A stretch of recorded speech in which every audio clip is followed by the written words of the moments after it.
Hello बच्चों, क्या हाल चाल भाई सबके? बढ़िया एकदम।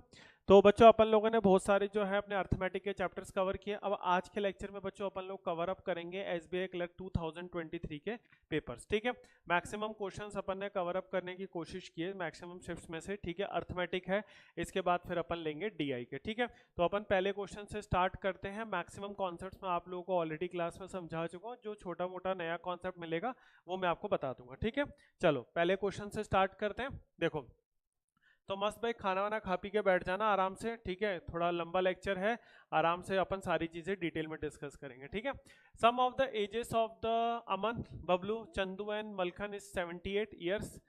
Aman is 5 years older than Bablu, Chandu is 3 years older than Malkhan and Aman's age is 9 times the age of the Malkhan. What is the age of the Chandu? ठीक है, देखो आसान सा क्वेश्चन है, सीधा सीधा सा। यहाँ पर आप क्या करो, जो बबलू है ना उसकी एज को आप x ईयर्स ले लो। ठीक है, और जो अमन है उसकी एज को कितना लोगे, x प्लस 5। उसके बाद चंदू की एज को कंपेयर कर रखा है मलखन से, तो अभी अपन कुछ नहीं कर सकते, तो एक काम कर सकते हैं, अमर और मलखन का दे रखा है, तो जो मलखन है उसकी एज 9 टाइम्स है किसका, अमन की एज 9 टाइम्स है इसका, तो ये हो जाएगा x प्लस 5 डिवाइडेड बाय 9, क्योंकि भाई इसका 9 टाइम्स तो यही वैल्यू आएगी, और बात बची फिर चंदू की। तो x plus 5 divided by 9 plus का 3 ईयर्स। क्यों? क्योंकि चंदू की एज 3 साल जो है वो बड़ी। इन सब का जो है वो आप सम कर दो, जो कि 78 ईयर्स आपका बैठेगा बच्चों। ठीक है, तो x प्लस 5, तो देखो x प्लस 5/9, x प्लस 5/9, और ये 78 था ना, तो इसमें से ये 3 माइनस कर दो, मैंने एक साथ ही लिख दिया, तो ये हो जाएगा भाई आपका तो देखो ये हो जाएगा 2x प्लस 9 हो गया 18x, 45 प्लस का 2x प्लस का 10 इज इक्वल टू 75 इंटू 9। ठीक है, क्रॉस मल्टीप्लाई करके सब कुछ मैंने एक साथ सॉल्व कर दिया बच्चों, तो ये हो जाएगा 18 प्लस 2 20x प्लस का 55 इज इक्वल टू 675। ठीक है, तो 20x हो जाएगा आपका, ये हो जाएगा 610। ठीक है, 610 हो जाएगा, नहीं 620 हो जाएगा। सो x की वैल्यू आ जाएगी इसमें 31 ईयर्स। किसकी वैल्यू पूछ रहा है भाई? चंदू की वैल्यू पूछ रहा है, तो चंदू की वैल्यू कितनी हो जाएगी इसके अंदर, 31 plus 5 36, 36 divided by 9 4, 4 plus 3 7 years हो जाएगी। ठीक है, ठीक है, एसबीआई क्लर्क का प्रीलिम्स का पेपर है, तो इजी टू मॉडरेट लेवल में क्वेश्चंस होंगे, मॉडरेट से ज़्यादा हाई जाएंगे नहीं, मॉडरेट में होने के भी चांसेस कम होते हैं, डायरेक्ट स्ट्रेट फॉरवर्ड टाइप के क्वेश्चंस होते हैं, बहुत ज़्यादा वेरिएबल्स वाले क्वेश्चंस वो देगा नहीं, सिंपल चीज़ें रखेगा। ठीक है बच्चों, और एजेस वाले क्वेश्चन जो है वो मैंने हमेशा आप लोगों को वेरिएबल्स के थ्रू ही करना सिखाया, और सिंपल एक सिंगल वेरिएबल में। ठीक है, क्लियर? चलो नेक्स्ट क्वेश्चन की तरफ बढ़ते हैं। देखो सिंपल सा ट्रेन का क्वेश्चन है, a train a running at a speed of 54 kilometre per hour crosses a bridge of the length same as that of the train in 36 seconds.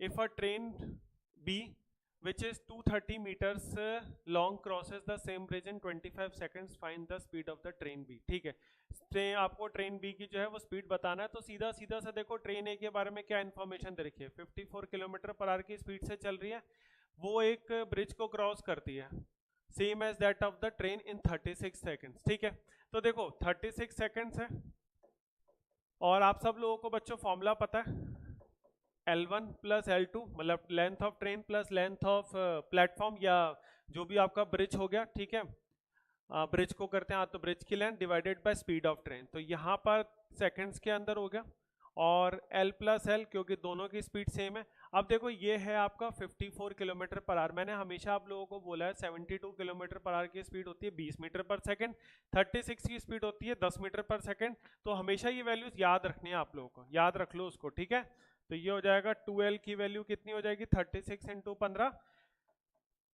540, तो L की वैल्यू हो जाएगी बच्चों 270 मीटर, यानी एक तरीके से लेंथ ऑफ ट्रेन A जो आ गया वो बच्चों कितना आ गया 270 मीटर्स, और ये सेम आ गया आपका लेंथ ऑफ प्लेटफॉर्म, LP का मतलब लेंथ ऑफ प्लेटफॉर्म। अब सॉरी ब्रिज मान लो, ठीक है, ब्रिज और प्लेटफॉर्म एक ही चीज है। अब उसने बोला इफ अ ट्रेन बी जिसकी लेंथ 230 मीटर है, वो इस ब्रिज को क्रॉस कर रही है 270, कितना 25 सेकंड के अंदर, ठीक है, स्पीड ऑफ ट्रेन बी। तो ये कितना हो जाएगा, ये हो जाएगा आपका 500, और 500 इसको काटेगा बच्चों कितनी बार, 20 टाइम्स, तो स्पीड ऑफ बी हो जाएगा 20 टाइम्स, यानी 20 मीटर पर सेकंड। ये मीटर पर सेकंड में आ रहा है बच्चों, ध्यान रखना है ये चीज का, ठीक है। एग्जामिनर ने अगर तुम्हारे को कंफ्यूज करने के लिए 20 मीटर पर सेकंड 20 दे भी दिया ना किलोमीटर पर आवर, तो 20 मार्क मत कर देना, क्योंकि ये जो वैल्यू है ये सेकंड्स में है, ये लेंथ में आपकी मीटर्स में है, तो ये आ जाएगा। और ये वैल्यू किस में कन्वर्ट होती है, 72 किलोमीटर पर आवर। अभी मैंने आप लोगों को ये चीज बताई है इसके अंदर कि हमेशा 72 किलोमीटर पर आवर, मीटर पर सेकंड 20 मीटर पर सेकंड इसके अंदर होता है, ठीक है, क्लियर है। तो ये हो गया आपका 72 किलोमीटर पर आवर आंसर आपका, क्लियर, सिंपल। सब क्वेश्चन ऐसे ही हैं बच्चों, एक एक दो दो तीन तीन लाइन के, ज्यादा नहीं है। कुछ क्वेश्चंस तो ऐसे हैं जो ओरली होंगे, कुछ भी डिफिकल्ट नहीं होता, बस स्पीड मैटर करती है, ठीक है, क्लियर है। चलो नेक्स्ट क्वेश्चन पे आते हैं। और वीडियो बच्चों पसंद आ रही है तो लाइक जरूर करना, ठीक है, बहुत इंपॉर्टेंट भी है, ठीक है। ये एक थोड़ा डिसेंट क्वेश्चन कह दूंगा, इसमें एक छोटा सा फॉर्मूला है जो मैंने अपने प्रॉफिट एंड लॉस की वीडियोस में आप लोगों को कई बार बताया। A person bought the 2 pens at ₹m each, then he sold the one pen at a profit of m% and another at a loss of m%, ठीक है। एक पे प्रॉफिट हुआ, एक पे लॉस हुआ, और find his overall profit and loss percentage when where the m is the lowest root of the equation, ठीक है। तो देखिए अब यहां पर बच्चों इसके अंदर क्या होगा कि ये आपको x square minus 22x plus का 120 दे रखा है, ठीक है, ये आपको क्या है इसके अंदर दे रखा है। तो इसकी बच्चों क्या करना है आपको, सबसे पहले तो रूट फाइंड आउट करना है, एक्स स्क्वायर माइनस का 22x प्लस का 120, ठीक है, 120। तो ऐसी दो वैल्यू जिनका सम आता है 22 और मल्टीप्लीकेशन आता है 120, भाई 12 और 10 ही होना है, ठीक है। तो x की वैल्यू हो जाएगी 10 और 12 प्लस का 10 प्लस का 12, ठीक है। ये भी मैं आप लोगों को क्वाड्रेटिक इक्वेशन वाला जो चैप्टर है उसमें मैंने ये चीज क्लियर कर दी है। तो यहाँ पर वो बोल रहा है कि m जो है where m is the lowest root of the equation, तो बच्चों lowest root of the equation तो यहाँ पर 10 है आपका, ठीक है, 10 हो जाएगा आपका। चलो अब देखते हैं। अब ये बोल रहा है person bought the 2 pens at m rupees, यानी CP1 और CP2, ये टोटल दोनों कितना था 10 रुपीज था, यानी टोटल CP कितना था बच्चों 20 रुपीज था, ठीक है। एक पेन को उसने खरीदा m% के लॉस पे, यानी एक को खरीदा उसने कितने % के लॉस पे, कितने पे बच्चों, ये हो जाएगा आपका 11 पे। दूसरे को उसने कितने पे खरीदा 9 पे। और एक चीज मैं आप लोगों को वैसे भी बता दूं, ये मैंने आप लोगों को करवा रखा है, 20 हो गया, तो 20 का खरीदा 20 पे बेचा, तो कितना हुआ, नो प्रॉफिट नो लॉस, यानी नो लॉस नो गेन। ये चीज मैं आप लोगों को हमेशा पहले बता भी चुका हूं कि जब भी प्रॉफिट परसेंटेज और लॉस परसेंटेज सेम होता है और सीपी भी अगर सेम है, ध्यान रखना सीपी अगर दोनों आर्टिकल्स की सेम है और प्रॉफिट परसेंट लॉस परसेंटेज की न्यूमेरिकल वैल्यू परसेंटेजेस में सेम है, तो नो प्रॉफिट नो लॉस होता है। लेकिन यही अगर एसपी दोनों की सेम होती, बाकी की कंडीशन सेम है, तो उस सिनेरियो में लॉस होता है हमेशा m/10 का होल स्क्वायर, मतलब m²/100 का, ठीक है। तो यहां पर अगर वो ये चीज बोल देता 2 pens are sold at m rupees each, ध्यान रखना एट m रुपीज ईच, तो आंसर उस केस में आपका 1% लॉस होता उस केस में, ठीक है। तो मतलब क्योंकि 10% का है तो 10/10 का होल स्क्वायर, यानी 1 का होल स्क्वायर कितना हुआ 1% लॉस, क्लियर, ठीक है। ये जो पॉइंट मैंने आपको बोला है ये चीज मैंने अपने पुरानी वीडियोस में बच्चों लेक्चर्स में बताया है, तो एक बार उसको गो थ्रू कर लेना, ठीक है। आया समझ में, इजी सा क्वेश्चन है। देखो क्या है, ये क्वाड्रेटिक इक्वेशन दे दिया उसने तुम्हारे से, यहाँ क्वाड्रेटिक इक्वेशन भी सॉल्व करवा लिया और सीपीएसपी भी करवा लिया उसने, प्रॉफिट लॉस भी करा लिया, ठीक है, क्लियर। चलो भाई नेक्स्ट क्वेश्चन की तरफ बढ़ जाते हैं, ठीक है। मिक्सचर्स एंड एलिगेशंस पे आ गया वो। A vessel contains the 232 liters mixture of the zinc and sodium, out of which 37.5%, मैंने हमेशा आप लोगों को परसेंटेजेस की क्लास में बोला है कि ये फ्रैक्शन वैल्यूज लर्न रखना। 37.5% का मतलब होता है 3/8, ठीक है। 48 liter of the mixture is taken out and 18 liter sodium and 14 liter zinc are added in the remaining mixture, ठीक है। 48 को तो फर्दर बाइफरकेट करने की जरूरत नहीं है, तो टोटल 232 में से आप टोटल 4080 माइनस कर दो, क्योंकि भाई देखो जो जिंक एंड सोडियम का रेशियो इसके अंदर होगा वही इसके अंदर होगा और वही आपका माइनस करने के बाद होगा, ठीक है, अनटिल अनलेस जब तक कोई न्यू वैल्यू ऐड नहीं कर रहे। तो 232 में से 48 माइनस कर दो तो ये हो जाएगा आपका 184 लीटर।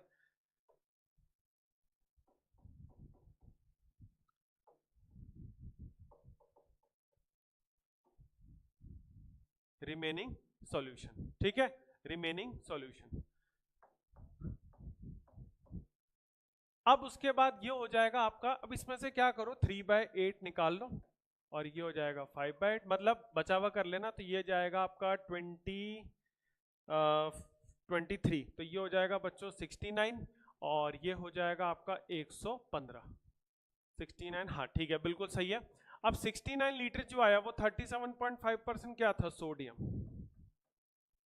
और ये क्या आएगा बच्चों, जिंक आएगा, ठीक है, जिंक सोडियम आएगा और ये क्या आएगा आपका, जिंक आएगा, ठीक है, क्लियर, ये आ गया। अब इसने क्या बोला कि 18 लीटर सोडियम उसने ऐड कर दिया और 14 लीटर जिंक उसने ऐड कर दिया, यानी ये हो गया 129 और ये हो जाएगा 87, ठीक है।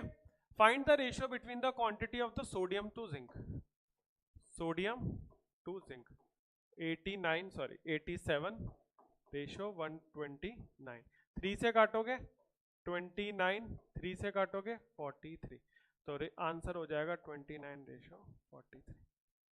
ये क्वेश्चन मैंने हमेशा आप लोगों को एक सिंपल बेसिक अप्रोच से जाने से ही आपको समझाया है, ठीक है, सिंपल अप्रोच से जाओ, मैं हमेशा कहता आया हूँ पुराने लेक्चर्स में भी सिंपल अप्रोच से जाओ, ठीक है, जितने सिंपल अप्रोच से जाओगे उतना ज़्यादा आप लोगों को इसमें बेनिफिट होगा, ध्यान रखना ये चीज़ का, ठीक है, क्लियर बच्चों, आया समझ में सबको।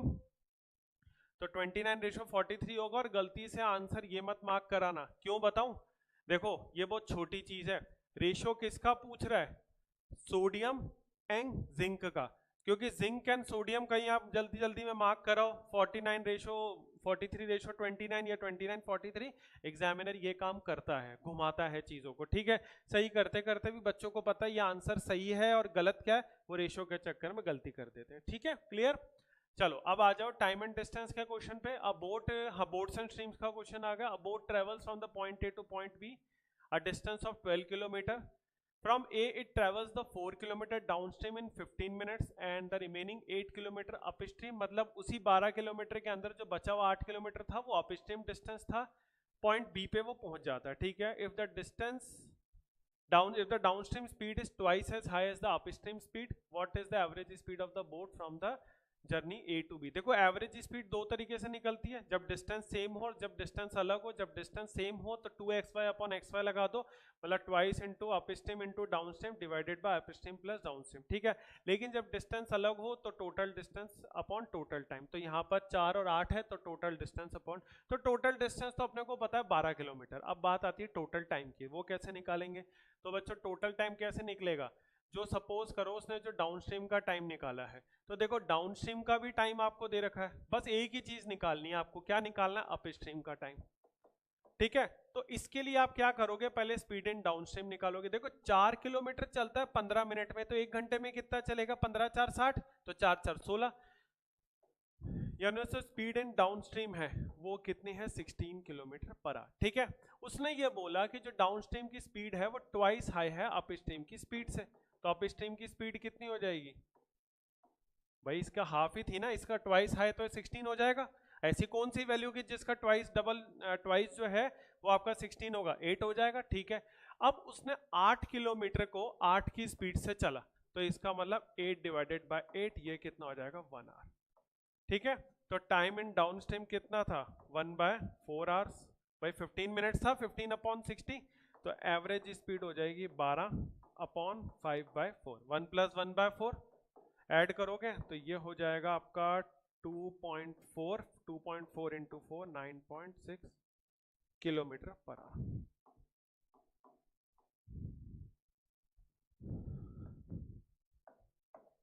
ठीक है, 9.6 किलोमीटर पर आवर। आगे आंसर क्लियर, समझ में आ गया सबको कैसे करना है? बस क्या है, देखो कुछ भी नहीं है। दो दो आप देख रहे होगे कितने, दो दो तीन तीन मिनट्स के अंदर भी आंसर आ रहे हैं, एक एक दो दो मिनट के अंदर, वो भी तब जब मैं क्वेश्चन आराम से पढ़ रहा हूँ, तुम लोगों को समझा रहा हूँ, ठीक है, एक्सप्लेनेशन दे रहा हूँ। तब नॉर्मली करोगे 30 सेकंड, 40 सेकंड, 20 सेकंड खींच लिया तो जाकर 50 सेकंड से 1 मिनट लगेगा। अगर बहुत ज्यादा टाइम वेस्ट कर किया और आराम आराम से क्वेश्चन पढ़ा, समझ ही नहीं आ रहा, तब जाके लगे, वरना ऐसा तो क्वेश्चन ही नहीं है जो अभी तक समझ में ना आए। ठीक है बच्चों, इजी है। चलो, और ऐसे ही एग्जाम के अंदर भी अपने को करना है। ठीक है, देखो ये आ गया अपना पार्टनरशिप का एक क्वेश्चन, और इस क्वेश्चन में ना थोड़ी सी ये रेशियोज जो है ना ये बड़े लग रहे हैं। ये कैलकुलेशन का काम है। देखो कैसे, A and B started a business and invested rupees x plus 3500 and x plus 500। A ने किया x plus 3500, B ने किया x plus 500। 8 महीने के बाद B ने बिजनेस छोड़ दिया, यानी B जो है बिजनेस में 8 महीने के लिए लगा रहा, प्रॉफिट बना इतना, x plus 5000 की वैल्यू बतानी है, यानी x की वैल्यू बताओ और सीधा 5000 उसमें ऐड कर दो। ठीक है, x plus 3500 इंटू 12 महीने के लिए, x प्लस 500 इंटू 8 महीने के लिए 111/62। ठीक है बच्चों, ये हो जाएगा आपका, ठीक है, तो 431, ये जाएगा 3, ये जाएगा 37। ठीक है, अब आप क्रॉस मल्टीप्लाई करो। अब इसको इससे मल्टीप्लाई आप कहोगे सर ये तो करना पड़ेगा, नहीं करना पड़ेगा, अभी बताता हूं क्या होगा। देखो 37x plus 37 into 500, 31x plus 31 into 3500। ठीक है, पहले तो 31x को 37x में से माइनस कर दो तो 6x हो जाएगा, और 31 इंटू 500, नहीं सॉरी 3500 माइनस का 37, ये चीज है ना। अब सबको देख के ये लगेगा कि यार सर इसको तो करना है सॉल्व, नहीं करना, नहीं करना। ठीक है, 37 इंटू 500 हम नहीं करेंगे, हाँ नहीं करेंगे हम। ठीक है, तो क्या करेंगे फिर, सॉल्व नहीं करेंगे, नहीं करेंगे भी सॉल्व, लेकिन मल्टीप्लाई नहीं करेंगे। कैसे, देखो यहां पर 500 है ना, यहां पर भी तो 500 बना सकते हो, तो 3500 को मैं कितने से मल्टीप्लाई करता हूं तो 500 बनता है 7, तो इसका मतलब वो 7 में इसमें मल्टीप्लाई कर दूं, तो ये हो जाएगा आपका 31 इंटू 7 हो जाएगा 217 इंटू 500 माइनस का 37 इंटू 500। तो देखो 500 में से 500 माइनस 500 कॉमन ले लिया तो 217 माइनस कितना बचा 37, तो ये x की वैल्यू कितनी हो जाएगी 180 इंटू 500 डिवाइडेड बाय 6, ये हो जाएगा 30, और x की वैल्यू हो जाएगी आपकी 15,000। x की वैल्यू 15,000, 15,000 प्लस 5,000, ये आ गया आपका आंसर। समझ आया, क्लियर हुआ बच्चों, मजा आया, ये क्वेश्चन अच्छा था। ठीक है, क्वेश्चन क्या अच्छा था, कैलकुलेशन अच्छी थी, और ये जो चीज है ना, देखो ये प्रेजेंस ऑफ माइंड होती है, इसे मैं हमेशा ना एग्जाम में कहता हूँ ये प्रेजेंस ऑफ माइंड है। ये तुम्हारा नजरिया है कि तुम उस क्वेश्चन को कैसे देखते हो, कि यार लग गए सीधा बस मल्टीप्लाई करना है, 31 इंटू 35 कैलकुलेशन ट्रिक्स लगा रहे हो, फिर 0 0 कॉमन ले रहे हो, कर सकते हो, गलत नहीं है, लेकिन मैंने सिर्फ एक अप्रोच बताई है कि और बेटर अप्रोच क्या हो सकती थी। ठीक है, वो गलत नहीं है जो करते हैं, मल्टीप्लाई करना तो बिल्कुल सही है, वो तो मैथ्स में होता ही है, लेकिन ये एक और बेटर अप्रोच है। तो क्वेश्चन को हमेशा ध्यान से देखना है, कभी भी नंबर्स को देख के घबराना नहीं है। ठीक है, क्योंकि क्लरिकल के पेपर मैंने कहा ना, वो ऐसा कभी नहीं करेगा कि आपको कोई इतना एक्सट्रीम डिफिकल्ट क्वेश्चन दे देगा, बस वो थोड़ा बहुत आपको 19-20 फंसा सकता है, बस इतना कर देगा, और वही आपको नहीं फंसना, और वहीं पर आपका जो है टाइम थोड़ा सा वेस्ट होता है। वो अगर आप बच गए तो आप आराम से 80 प्लस तो बहुत इजी वे में कह रहा हूँ अटेम्प्ट करोगे, बल्कि उससे ज्यादा ही अटेम्प्ट करोगे। ठीक है, क्लियर। चलो नेक्स्ट क्वेश्चन पे आते हैं। ये आ गया बच्चों मेंसुरेशन का, the area of the rectangle is thrice the area of a circle. ठीक है, if the area of the circle is 616 square centimeter and the length of the rectangle is equals to the radius of the circle, then what is the perimeter of the rectangle। ठीक है, the area of the rectangle is thrice the area of the circle. The area of the circle कितना है 616, तो L into B is equal to thrice into 616, ठीक है। And the length of the rectangle is equal to the, तो सबसे पहली बात तो पाई आर स्क्वायर को आप 616 के बराबर कर दो, यानी 22/7 आर स्क्वायर 616, ये हो जाएगा 11 और ये हो जाएगा 308 28, ठीक है। R square is equal to 28 into 7, तो ये हो जाएगा आपका 7 इंटू 4, तो ये हो जाएगा 14, ठीक है। आर की वैल्यू आ जाएगी 14। जब आर की वैल्यू 14 आ गई तो इसका मतलब क्या हो गया बच्चों, लेंथ भी 14 हो गई। अब लेंथ 14 हो गई तो 14 into B is equal to 3 into 616, तो ये डायरेक्ट आप काटोगे 4 टाइम्स 56, उसके बाद 56 फिर 4, तो यानी ब्रेड्थ जो हो जाएगी 44 इंटू 3 कितना हो जाएगी 132 सेंटीमीटर हो जाएगी। ब्रेड्थ कितनी हो जाएगी बच्चों 132 सेंटीमीटर। क्या पूछ रहा है, पेरीमीटर ऑफ द रेक्टेंगल, तो पेरीमीटर ऑफ रेक्टेंगल का फॉर्मूला क्या होता है, twice into L plus B, twice into 14 plus 132, तो ये हो जाएगा आपका कितना 132 प्लस 14 146 इंटू 2 292 सेंटीमीटर, ठीक है। कितना हो जाएगा बच्चों 292 सेंटीमीटर इसकी वैल्यू हो जाएगी। क्लियर है, समझ में आया कैसे करना है, ये चीज हो गया, ठीक है। आगे आंसर सिंपल सिंपल सा था यार। एरिया ऑफ रेक्टेंगल देखो सबको आता है ना, बच्चा बच्चा जानता है। एरिया ऑफ सर्कल बच्चा बच्चा जानता है, इसमें कोई ऐसी चीज नहीं थी कि जो बहुत ज्यादा टिपिकल थी। Again 30 to 35 seconds question, less than 40 seconds, आप कुछ भी समझ सकते हो डिपेंडिंग ऑन योर स्पीड, ठीक है। A shopkeeper offers the two successive discounts of 15% and 20% on an article and is still able to earn 70% profit if he offers only a 30% discount. What will be his profit percentage? बहुत easy सा question है। देखो simple सी बात है, 2 discount दे रहा है तो mark price को आप मानो 100, ठीक है, गया 80, 20% डिस्काउंट लगा के फिर 15% लगा के हुआ 68, तो ये 68 क्या आ गया आपका एसपी आ गया, 68 आपका क्या आ गया, ये आ गया आपका एसपी, ठीक है बच्चों।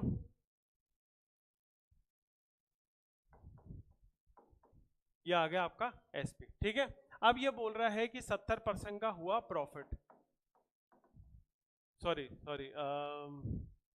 हाँ 70% का प्रॉफिट हुआ ना, ठीक है, तो सॉरी 170 हुआ इज इक्वल टू 68 और 100% ये हो जाएगी सीपी, तो 68 इंटू 100 अपॉन 170, 0 से 0 17 4, ये हो जाएगा आपका 40, तो सीपी कितना आ गया 40, यानी उस आर्टिकल की सीपी कितनी थी 40 थी, ठीक है।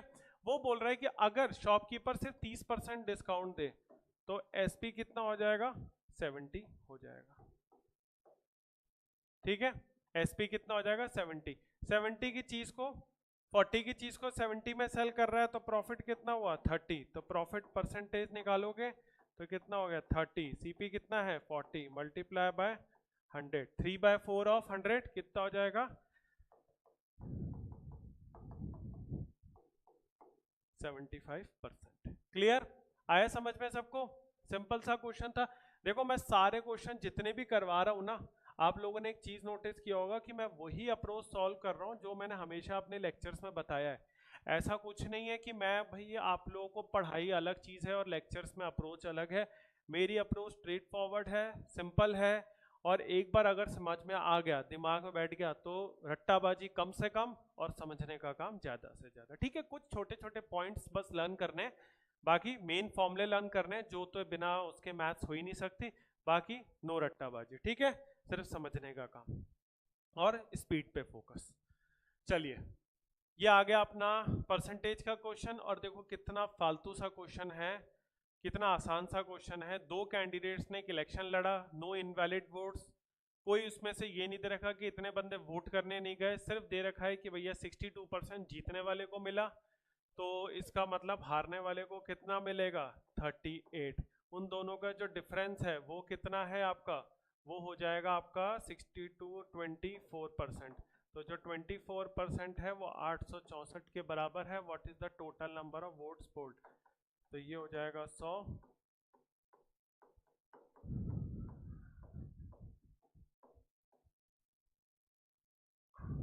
3, ठीक है, और ये हो जाएगा आपका 32 और 144, ये हो जाएगा 6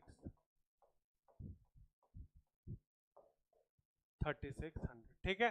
कितना, 10 सेकंड से भी कम का आंसर, 10 सेकंड से ज्यादा नहीं लगे होंगे इस क्वेश्चन में जब आप लोग नॉर्मली करोगे, ठीक है।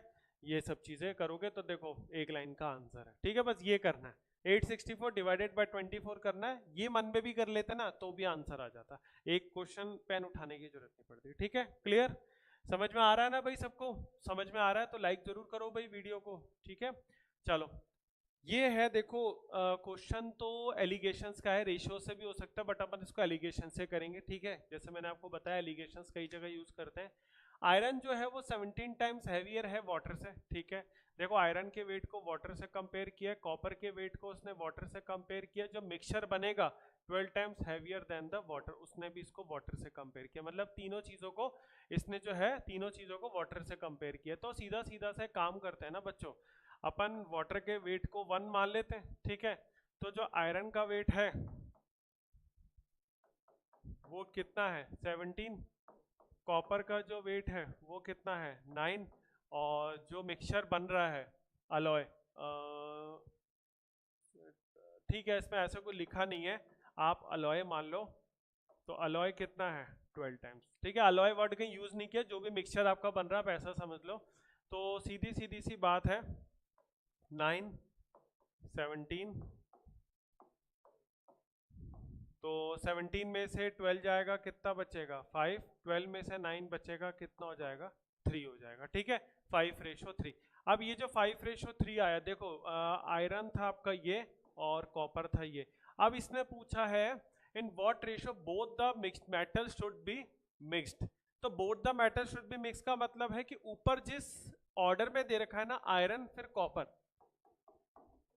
तो उसी ऑर्डर में अपने को ये चीज बनाना है 3:5, ठीक है। 3:5, ये आ गया आंसर। देखो एग्जाम में ना यहाँ पर तो नहीं दे रखा, 5:3 भी दे रखा हो सकता है, ठीक है। मैंने यहाँ पे मेंशन नहीं किया क्योंकि as it is question copy किया है, बट ऑप्शन अगर मैं 5:3 कर देता ना, ये एक बहुत बड़ा कंफ्यूजन हो जाता है कि यार बच्चे इसको 5:3 करते हैं, और ये कह रहा हूँ मैंने 90% बच्चों को ये गलती करते देखा है, क्योंकि बच्चे इस ऑर्डर का ध्यान नहीं रखते कि भाई उसने यहाँ पर ना कहीं पर भी आयरन और कॉपर, ये कॉपर आयरन नीचे मेंशन नहीं किया जहाँ पे वो रेशियो पूछ रहा है, यहाँ इसने क्या मेंशन किया है सिर्फ कि किस रेशियो में इन मेटल्स को मिक्स करे, तो किन मेटल्स को, जिस ऑर्डर में वो ऊपर आ रहे हैं वो उसी ऑर्डर की बात कर रहा है। तो आपको ऑर्डर के साथ खिलवाड़ नहीं करना है, ऑर्डर को एज इट इज रखना है, ठीक है। क्लियर है, तो इसलिए इसका आंसर बन जाएगा 3:5 ना कि 5:3। क्लियर, आया समझ में, गुड। चलो नेक्स्ट बढ़ते हैं। 9 men and 12 boys can do a piece of work in 6 days and 10 men and 9 boys can do it in 7.5 days. Find the ratio of the efficiency of a man to a boy. ठीक है,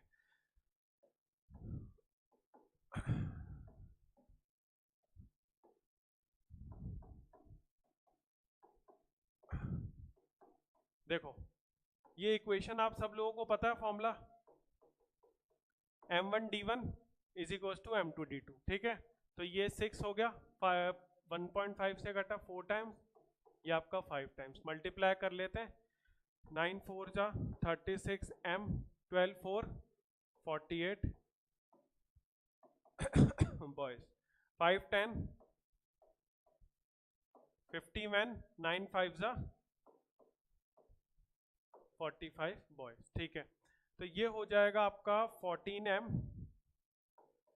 ये हो जाएगा आपका 3b। क्या बताना है अपने को,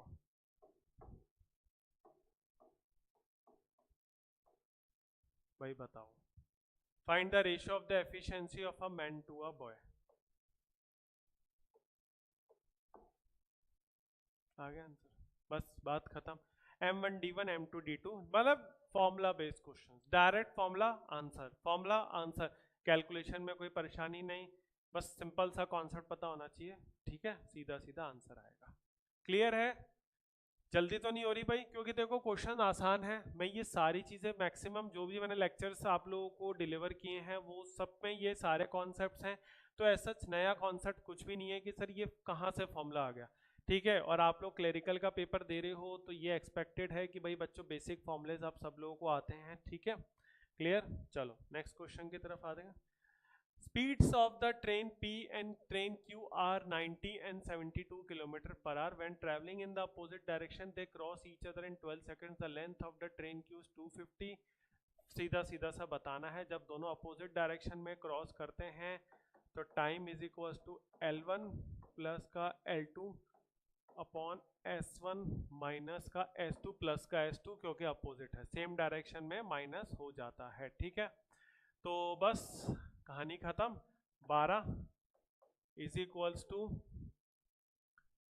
length of train P plus का 250 डिवाइडेड बाय 90 प्लस 72, तो 90 कितना हो गया बच्चों यहाँ पर आपका, वो हो जाएगा आपका 25 मीटर पर सेकेंड, 72 अभी जस्ट बताया था 20 मीटर पर सेकेंड, तो 25 प्लस का 20, तो 25 प्लस 20 45, 45 इंटू 12 कितना हो गया 450 90, ठीक है। तो 450 प्लस का 90 कितना हो गया 540,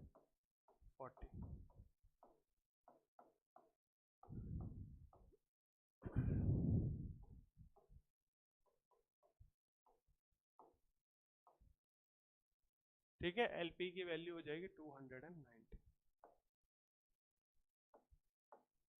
ठीक है, एलपी की वैल्यू हो जाएगी 290। सीधा सा बच्चों स्ट्रेट फॉरवर्ड क्वेश्चन है, डायरेक्ट आंसर लगाओगे, वो फॉर्मूला लगाओगे आंसर आ जाएगा, क्लियर, ठीक है।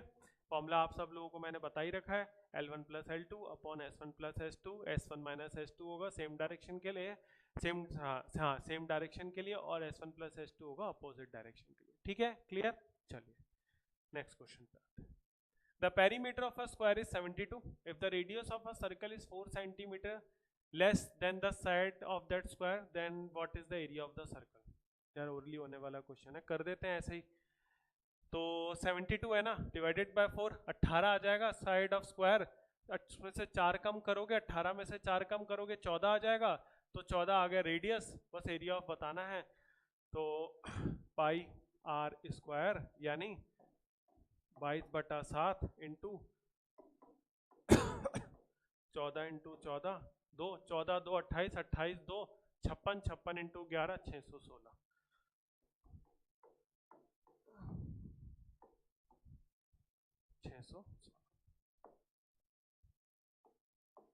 ठीक है, ये आपका आंसर आ गया, क्लियर, आ रहा है सबको समझ में, ज्यादा लंबा नहीं है, ठीक है चीजें। और लेक्चर भी लग रहा होगा कि सर कितने क्वेश्चन है, भाई बेटा 25 क्वेश्चन है, लेकिन ये 25 क्वेश्चन जितने नॉर्मली अपन 10 क्वेश्चन करते हैं ना, उतना या उससे थोड़ा सा 5-7 मिनट ही ज़्यादा लेगा, इससे ज़्यादा लेगा नहीं, क्योंकि अपन हर बार जो क्वेश्चंस करते हैं ना इजी टू मॉडरेट लेवल के करते हैं, और इसमें सारे क्वेश्चन क्लरिकल के हैं, तभी तो बेटा जब नॉर्मल वैकेंसीज होती हैं, तभी पिछले साल को छोड़ दो, क्योंकि पिछले साल वैकेंसीज बहुत ज़्यादा थी, इस साल को भी अभी एग्जाम नहीं हुआ तो छोड़ दो, उससे पिछले साल तक जितने भी आप 3-4 साल का देखो ना 80 प्लस 75 प्लस का ही मैक्सिमम स्टेट्स के अंदर कट ऑफ थी। अगर मैं एक जनरल कैटेगरी के अनरिजर्व कैटेगरी बात करूं, मैं क्योंकि हायर लेकर चल रहा हूं बिल्कुल, तो उसमें आप देखोगे तो इसलिए इतनी आती है, और उसमें भी 15-15 क्वेश्चन तो बच्चों 10 से 15 क्वेश्चन तो सीधा से सिंप्लीफिकेशन के आते हैं, ठीक है। इसके बाद अपन डीआई करेंगे है ना नेक्स्ट वाले लेक्चर के अंदर, उससे आपको वो भी चीजें क्लियर हो जाएंगी। देखो अब आ जाओ दोबारा एजेस के क्वेश्चन पे।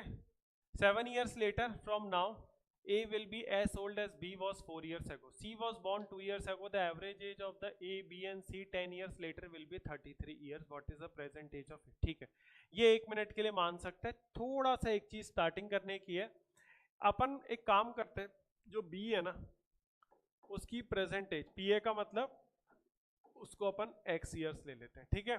तो B की जो एज है 4 years ago, वो हो जाएगी A की एज 7 years later, या 7 ईयर्स हेंस, एक ही बात है, हेंस का मतलब फ्यूचर। तो इसका मतलब ए की एज को पास्ट में लाने के लिए, सॉरी प्रेजेंट में लाने के लिए x माइनस 4 माइनस का 7 करना पड़ेगा, तो ये हो जाएगा ए की प्रेजेंट एज। तो ए की प्रेजेंट एज कितनी बैठेगी, x माइनस 11 ईयर्स, ठीक है। ये हो गई इसकी एज, ये हो गई बी की। इसने बोला सी का बर्थ 2 साल पहले हुआ था, तो यानी सी की जो प्रेजेंट एज है वो कितनी है, 2 साल, बस बात खत्म। इसने ये बोला है कि 3 साल नहीं, हाँ तीनों की जो एज है 10 ईयर्स लेटर हो जाएगी 33 ईयर्स।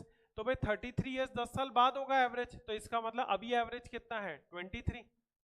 तो 3 जने हैं ना ए बी सी, तो ए बी सी इंटू 3, तो यानी इनका सम कितना हो जाएगा ए प्लस बी प्लस सी का, तो ये हो जाएगा बच्चों ए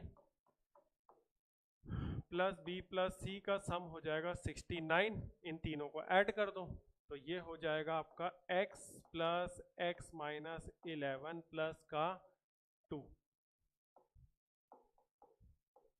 69।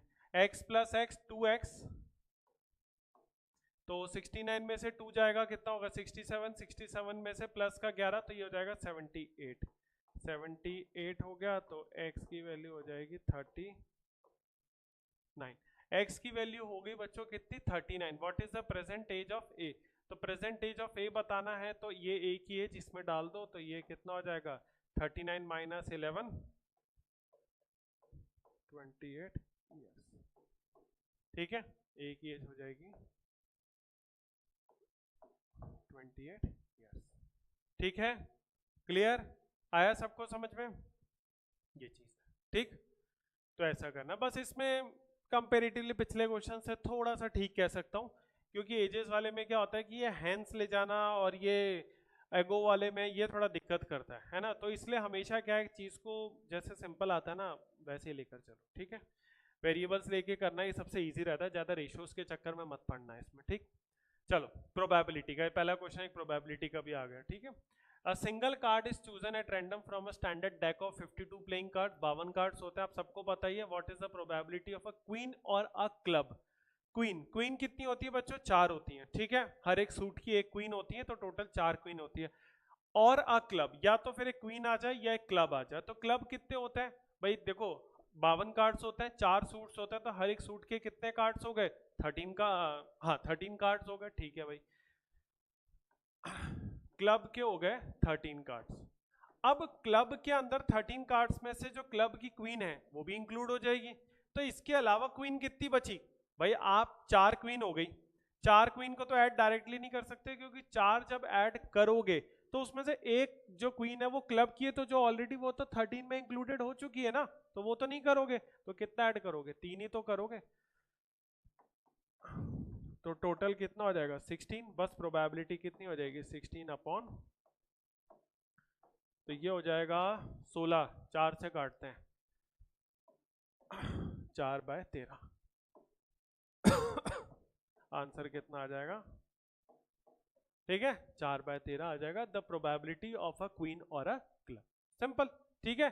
ये जो कार्ड्स का बाइफरकेशन है ये बच्चों अच्छे से एक बार पढ़ लेना। क्लब, स्पेड, ठीक है, हार्ट और डायमंड, ये 4 अपने पास होते हैं। 2 रेड होते हैं, हार्ट एंड डायमंड रेड होते हैं, क्लब एंड स्पेड जो होते हैं वो ब्लैक होते हैं। हर एक के अंदर जो है वो आपके 3 फेस कार्ड्स होते हैं, किंग, क्वीन और जैक होता है, ठीक है।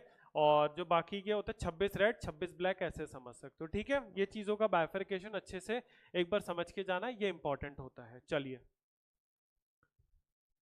A sum of money at simple interest amounts to rupees 2400 in 2 years and to rupees 2600 in 3 years. Find the total amount after 10 years. सीधा सा क्वेश्चन है, देखो बच्चों बहुत सिंपल सा भाई। 2 साल में जो अमाउंट बन रहा है 2400 बन रहा है, 3 साल में इतना बन रहा है, यानी 1 साल का डिफरेंस कितना है 200 रुपए।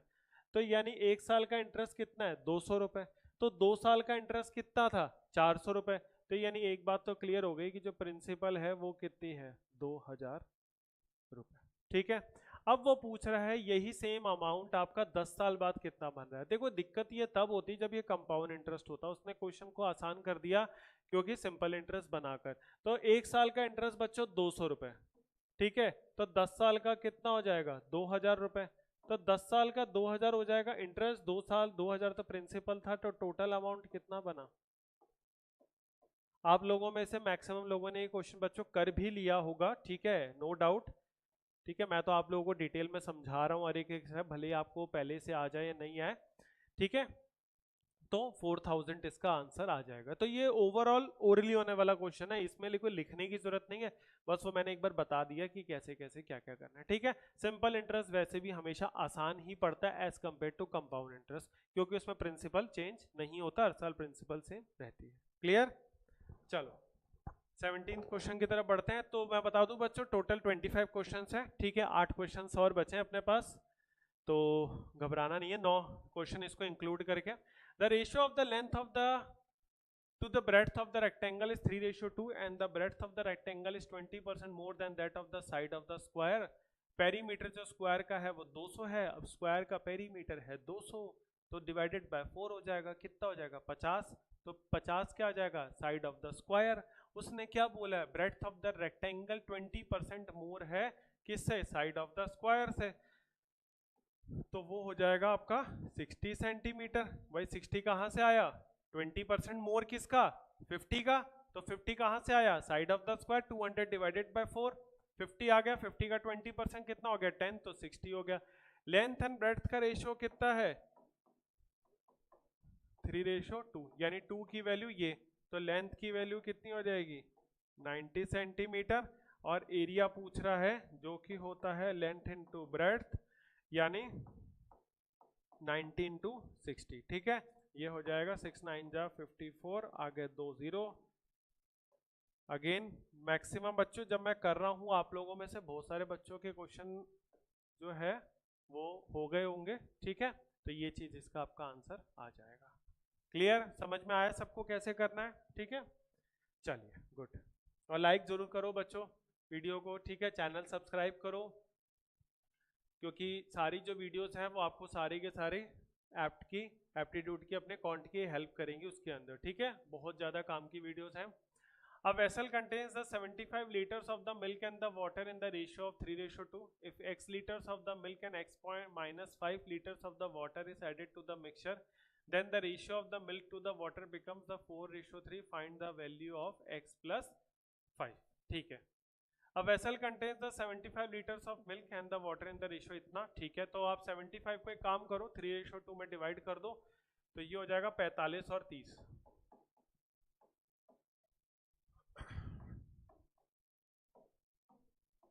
तो पहले क्या है मिल्क है, फिर दूसरा है वाटर, इसमें से x litres of the milk अपन ने ऐड किया 45 प्लस x, और x माइनस 5 वाटर इसमें अपन ने ऐड किया, तो ये हो जाएगा x प्लस 25, ठीक है, और ये रेशियो बन गया आपका 4:3। 45 प्लस x और x plus 25 is equals to 4:3, ठीक है, 4x हो जाएगा,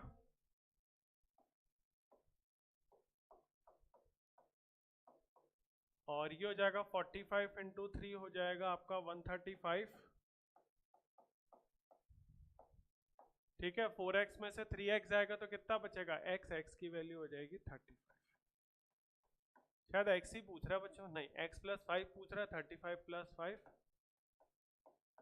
40, ठीक है, क्लियर आया सबको समझ में कैसे करना है, बस बात खत्म, सीधा सीधा सा कुछ करने की ज्यादा जरूरत नहीं है, क्रॉस मल्टीप्लाई करो, रेशियोज निकालो, आंसर आ जाएगा, ठीक, आया समझ।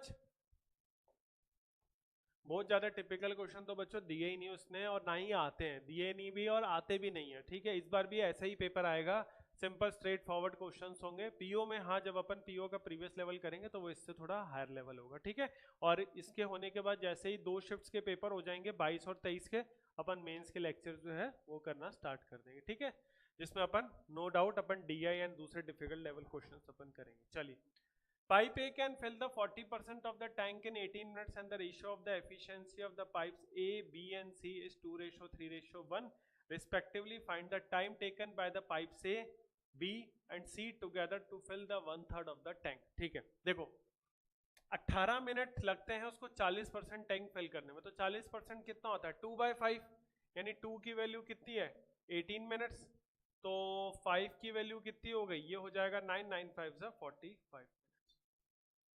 यानी पूरे टैंक को फिल करने में पाइप ए को कितना टाइम लगता है बच्चों 45 मिनट्स।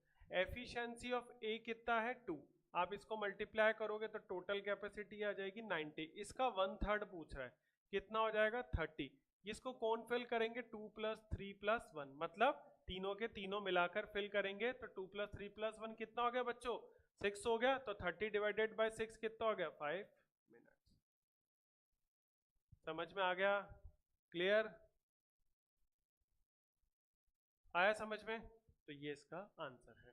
सारी चीजें अगेन मैं समझा चुका हूँ बच्चों, ठीक है, सारे की सारी चीजें लेक्चर में, क्योंकि जो ये वाला सेशन है ना, मैं इसमें दोबारा सारे लेक्चर्स पे कॉन्सेप्ट पे नहीं जा रहा, वरना वो प्रैक्टिकली पॉसिबल नहीं होगा, 25 क्वेश्चन कराने में 3 से 4 गुना ज्यादा टाइम लग जाएगा। ठीक है, तो ये सारी चीजें हैं कि मैं ये मान के चल रहा हूँ आपको ये कॉन्सेप्ट आते हैं, है ना, बेसिक नॉलेज है, और अपन सीधा स्ट्रेट फॉरवर्ड क्वेश्चन कर रहे हैं। ठीक है, चलिए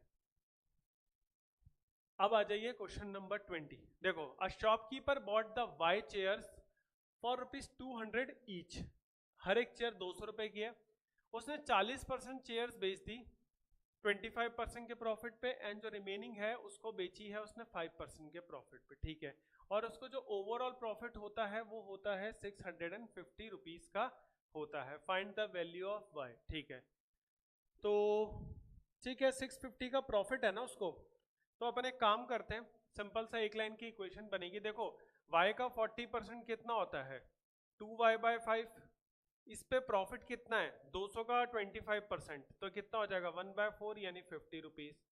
बची हुई 3y/5 चेयर्स, इसको कितने पे बेचा 5% के प्रॉफिट यानी 10 रुपए पे, और टोटल प्रॉफिट था 650। बस बात खत्म, सीधा सीधा सा यही चीज करो आ जाएगा आंसर।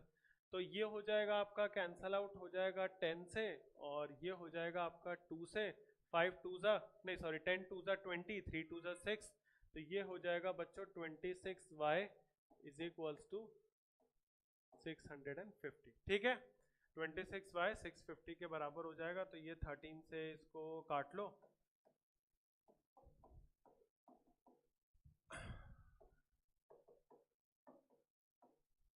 y की वैल्यू आ गई 25। ठीक है, y की वैल्यू आ गई आपकी 25, हो गया आंसर। बस इक्वेशन बना के भी कर सकते हो, एक्चुअली अपन ये एलिगेशन से कर सकते थे, लेकिन ना अगर तभी होता है एलिगेशन से, अगर ये जो 650 है ना ये रुपीस में ना देखे बोल देता कि टोटल परसेंटेज कितना प्रॉफिट हुआ, ठीक है, तो फिर ये एलिगेशन से हो जाता, एक लाइन में हो जाता, अभी भी एक या दो ही लाइन में हो गया, ऐसा कोई लंबा नहीं है, लेकिन फिर अपन एलिगेशंस का मेथड स्विच कर लेते हैं। ठीक है, क्लियर, चलिए question number 21। Car covers the 448 kilometre in 8 hours and the speed of the car is equals to the 140% of the speed of the bike. Find the sum of the time taken by the car to cover the 280 kilometer and the time taken by the bike to cover the 120 kilometre. ठीक है, तो देखो car जो है वो 448 kilometre cover करती है 8 घंटे के अंदर, यानी जो स्पीड ऑफ कार है वो हो जाएगी 448 डिवाइडेड बाय 8, जो कि हो जाएगी 56 किलोमीटर पर आवर। ठीक है, और स्पीड ऑफ कार जो 140% है बाइक के, तो 140% हो जाएगा आपका 56 के बराबर, तो 100% जो है वो किसके बराबर हो जाएगा 50 into 10 upon 40 kilometre per our. ये क्या हो जाएगा आपका speed of bike. Speed of bike हो गया। उसने पूछा है आपको टाइम का सम बताना है 280 किलोमीटर बाय कार, तो time taken by car 280 divided by 56, तो ये हो जाएगा 5 आवर्स, और time taken bye bike, bike का टाइम का हाँ स्पीड का 40, तो ये हो जाएगा 3 आवर्स। आंसर कितना आ जाएगा 8 आवर्स। ठीक है, 8 आवर्स जो है वो इसका आंसर आ जाएगा। आया समझ में? क्लियर सबको? ठीक है, आ गया आंसर, है ना? सिंपल, इजी है। चलो ठीक है, ये आ गया अगेन आपका डाउन उसका बोर्ड्स एंड स्ट्रीम्स का। The ratio of the speed of the downstream to the upstream is ratio 13:9, H D ratio S U आपका 13:9 है। If a boat covers the 288 kilometre downstream in 16 hours, तो time taken in downstream 288/16 कट रहा है क्या? बिल्कुल शायद cut रहा है। 16 2 बचेगा, 12 बचेगा, 128, तो ये हो जाएगा 128 8 बार। ठीक है, तो टाइम इन डाउन स्ट्रीम हो जाएगा आपका कितना? 18 आवर्स। ठीक है, टाइम इन डाउन स्ट्रीम कितना हो जाएगा? 18 आवर्स आपका हो जाएगा। 18 आवर्स हो गया। अब देखो स्पीड जो है वो बच्चों डायरेक्ट इन्वर्सली प्रोपोर्शनल होती है आपके टाइम के। ठीक है, स्पीड जो है वो इन्वर्सली प्रोपोर्शनल होती है आपके टाइम के, अगर डिस्टेंस कांस्टेंट है तो यहां पर क्या हो जाएगा? Time in down stream, time in up stream, ये कितना हो जाएगा? 9/13। तो देखो टीडी की वैल्यू कितनी है? तो 9 की वैल्यू 18, तो 13 की वैल्यू कितनी आ जाएगी? 26, यानी टाइम इन अप स्ट्रीम कितना आ जाएगा? 26 आवर्स। तो आपको बताना क्या है? Then find the time taken by the boat to cover the 364 kilometre downstream. मुझे लगता है बच्चों यहाँ कोई वैल्यू जो है वो गलत तरीके से दे रखी है। 364 किलोमीटर डाउन स्ट्रीम, ठीक है, तो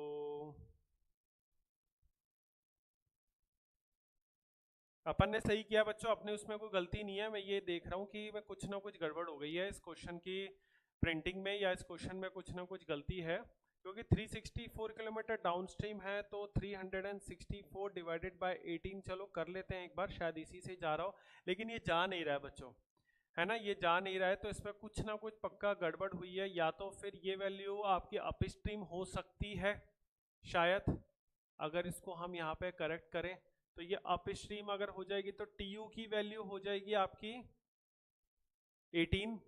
ठीक है, तो टीयू की वैल्यू हो जाएगी 18, लेकिन वो 13 18 के बराबर वो भी नहीं होगा बच्चों इसमें क्वेश्चन में। या फिर एक काम ये हो सकता है कि ये S U ratio S D 9 ratio sorry ये आपका, हाँ, ये S U ratio S D हो जाए आपका 13/9। ठीक है, 13/9 हो जाए ये चीज। या फिर एक काम करते हैं, ये एक्चुअली होना ये चाहिए था क्वेश्चन, या तो फिर पूरा सही है, इसमें एक गड़बड़ ये है कि ये डाउन स्ट्रीम की जगह यहां पर इसने अप स्ट्रीम पूछना चाहिए था बच्चों, ये इसने गलत पूछा है। ठीक है, ये चीज सब सही है, इसको छोड़ दो, क्योंकि 364 डिवाइडेड बाय, जब अपन इसको टाइम को करेंगे अप स्ट्रीम तो ये आएगा 26, तो 26 वन टाइम, उसके बाद ये जाएगा 10 104, ये जाएगा 4 बार, तो 14 आवर्स आ रहा है। हाँ बच्चों, ठीक है, क्वेश्चन अपन ने सही सॉल्व किया था, उसमें डाउटफुल में मत जाना। ये एक्चुअली यहाँ पे डाउन स्ट्रीम की जगह अप स्ट्रीम होगा, ये मिसप्रिंट हो गया गलती से। ठीक है, क्योंकि मैंने इस क्वेश्चन को, किसी भी क्वेश्चन को पहले जो था वो सॉल्व एज सच नहीं किया था, तो ये इसलिए गलती पकड़ में नहीं आई। ठीक है, तो ये प्रिंटिंग में आपका करने वालों से मिस्टेक हो गई होगी। ठीक है, क्लियर? तो ये सिंपल सी चीज करना है। आया बच्चों समझ में? बस ये डाउन स्ट्रीम को अप स्ट्रीम कर लेना, बाकी पूरा क्वेश्चन ठीक है। ठीक है, चलिए, the average weight of the 50 students in a class of is 50 students की क्लास है, टोटल बच्चों का एवरेज वेट है 40, बॉयज का एवरेज वेट है 52, गर्ल्स का एवरेज वेट है 32। तो number of boys to girls का रेशियो बताना है, तो भाई सीधी सीधी सी बात है, 32 करो और 52 करो और यहाँ करो 40। 52 किसका एवरेज वेट है? बॉयज का। ये किसका है? गर्ल्स का। सीधा सीधा एलिगेशन 12, ये कितना है? सॉरी हाँ, ये हो गया 8, 3:2। लेकिन किसका बताना है? बॉयज की वैल्यू ये रही, तो बॉयज टू गर्ल्स का रेशियो कितना हो गया? 2:3। कितना हो गया 2:3। क्लियर, बस बात खत्म। एलिगेशन से करना बच्चों ऐसे क्वेश्चन को, ठीक है, विदाउट एलिगेशन के हो सकते हैं, मैंने हमेशा बताया एलिगेशन इंपॉर्टेंट होता है ऐसे क्वेश्चंस में, ठीक है। बिना एलिगेशन के करोगे तो फिर वो करना पड़ेगा, एक को x ले लिया, दूसरे को 50 माइनस x करके कर लिया, ठीक है, clear.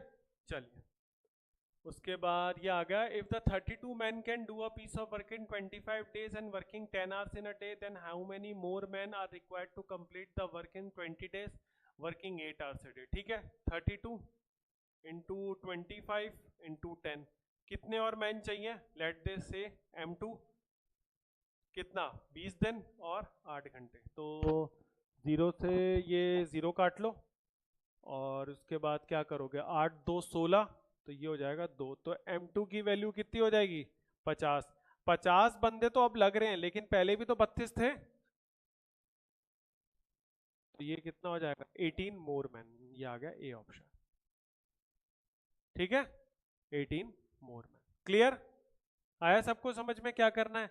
M1 D1 H1 formula कौन सा लगाया, M1 D1 H1 M2 D2 H2, ठीक है। मैं मैक्सिमम कॉन्सेप्ट्स बच्चों मैंने जो चैप्टर्स कवर किए हैं अपने लेक्चर्स में वो मैंने सारी चीजें आपको बता रखी है, जो नहीं कवर अप है वो मिस आउट हुआ होगा, बाकी आने वाले टाइम पे मैं वो भी कवर अप कर दूंगा। लेकिन जो चैप्टर आप लोगों ने मेरे लेक्चर्स पुराने देखे हैं उसमें आपको ये पता होगा कि मैंने एक एक फॉर्मूला मैंने डिटेल में कवर किया और उससे रिलेटेड मैंने अच्छे लेवल के भी आपको क्वेश्चंस आपको करवाए हैं, ठीक है। चलो अब समापन की तरफ बढ़ते हैं, आज के लास्ट क्वेश्चन की तरफ, ठीक है। 3 years ago the sum of the age of the A and C 75 years, ठीक है, ये 3 साल पहले का है, तो दोनों की एज 3-3 साल ऐड होगी, तो A और C का प्रेजेंट सम कितना हो जाएगा 81 years, ये आ जाएगा आपका प्रेजेंट सम, ठीक है। तो the present age of A 20% more than that of the B, ठीक है, तो B की एज को ना आप ये मान लो 5x, तो A की एज हो जाएगी आपकी 6x। The present age of the C is 3/2, C का जो है वो 3/2 है, किसका B का, तो B की कितनी है 5x, तो ये हो जाएगा 7.5x, ठीक है। अब A और C का सम पूछ रहा है, तो 7.5 और 6,